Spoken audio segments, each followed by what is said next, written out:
Good morning, Puente Hotel de Cebu. Ay, good morning po. Magandang umaga Luzon, Visayas at Mindanao. Andito po yung the Philippine Looper, Mr. Ferdinand de la Merced. I am here with Miss Nina. She is our purchaser and our staff, our room boy. This is Manny Saison. Maraming salamat po, Ferdinand Looper, for staying at Puente Hotel DC po. Sana po, suportahan niyo po si Mr. de la Merced sa kanyang layunin na mabigay niya po yung pangangailangan, lalo na po nasalanta po tayo ng bagyo at saka lindol. Sana po maitulungan natin si Mr. Merced sa kanyang pakay at layunin niya sa buhay.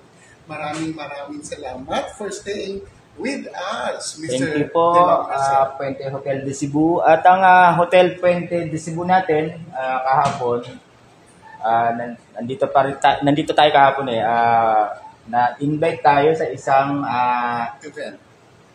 event. Then, tapos na yung event natin. Na-invite tayo sa isang island natin dito sa Cebu, yung Santiago, Camotes.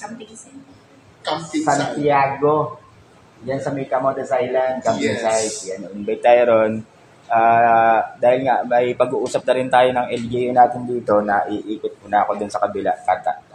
Tatawirin ko yung tuloy na mahaba. Yes. Tapos after dun pa lang ako mag-proceed sana sa Camotes Island. Tapos babalik na lang ulit ang Cebu para ikutin ang Cebu natin. Sige po. Thank you. Maraming salamat po, de la Merced.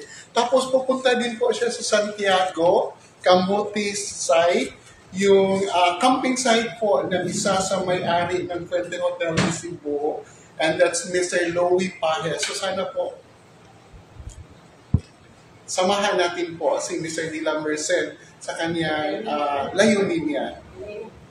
Salamat po, Puente Hotel de Cebu. Welcome po kayo sa Puente Hotel de Cebu. Maraming salamat po, Mr. Looper.